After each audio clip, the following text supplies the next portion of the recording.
of a bloody mess.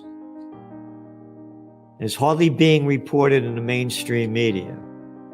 So the question is, will Kyiv go nuclear? And now we're hearing this more and more and more.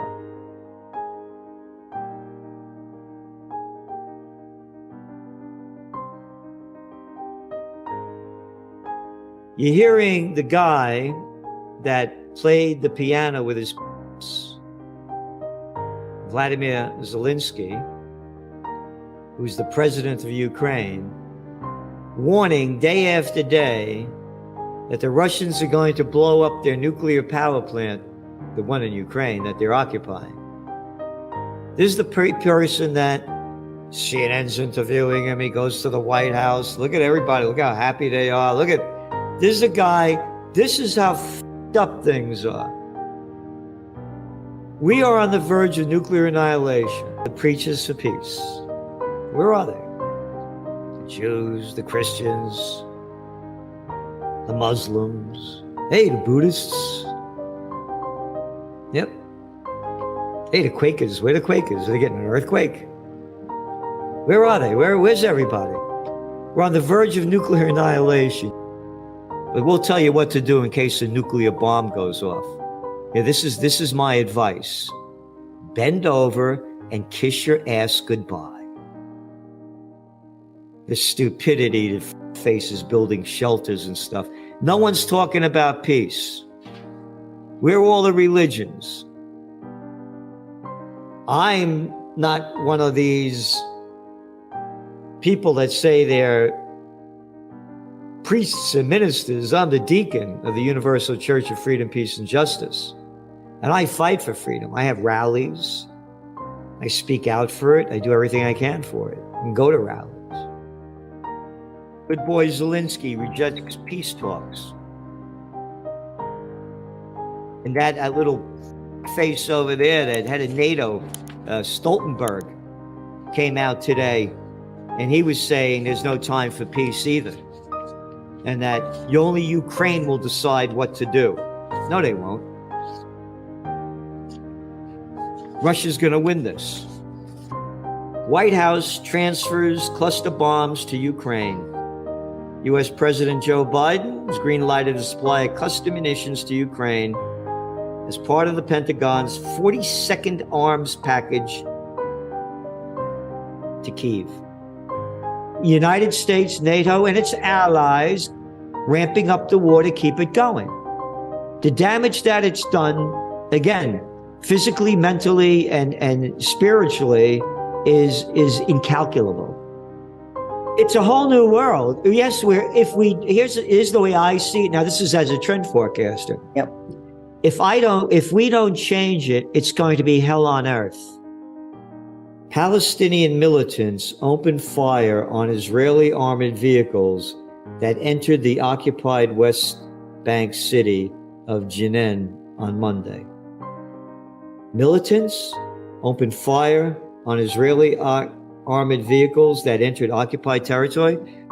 You mean the Israelis that are in stolen land that they stole, and you're fighting against them as they're coming into your house, and you're the militant? And the bullshit that they put out, Israel has the right to defend themselves. What, nobody else does? Hey, get this straight. I have the right to defend myself. If anybody tries to kill me, I'll kill them first. Got it? If somebody breaks into my house, I'll blow their brains out.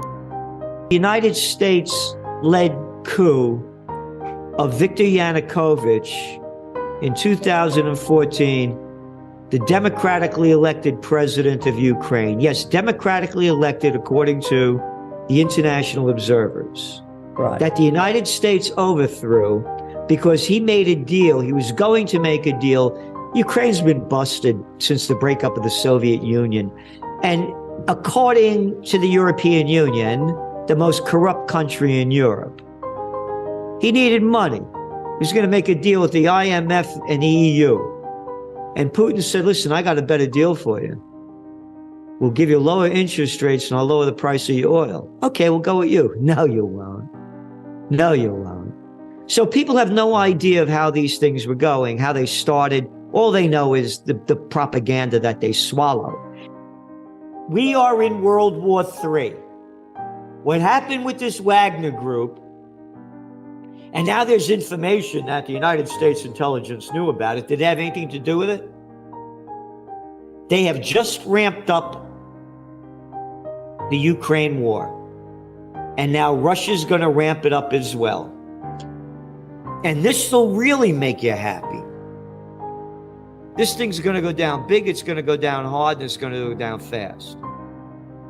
So yeah, gold prices are down because the dollar's up, because they're talking about raising interest rates again. And that's the only reason the dollar's strong. And then over there in the UK, on Thursday, they may raise interest rates another 25 basis points. Inflation's over 8%. And the same thing in the EU. They raised interest rates last week, but the interest rates are way below the inflation rate. It's still negative interest rates. So this is all temporary.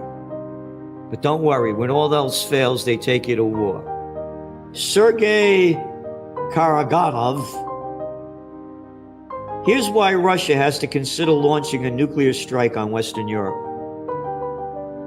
Oh, isn't that great? I hope we never use nuclear weapons, but the fact that we refuse to allow their use in all situations except in the case of mortal danger to the state itself seems to me to be ridiculous. The U.S. is tying Russians' hands in this way, hoping that in the long run, this long war will cause an internal implosion. And as a result, this would radically weaken its main rival, China, which will be left to fend for itself. This is a strategic plan that is absolutely clear.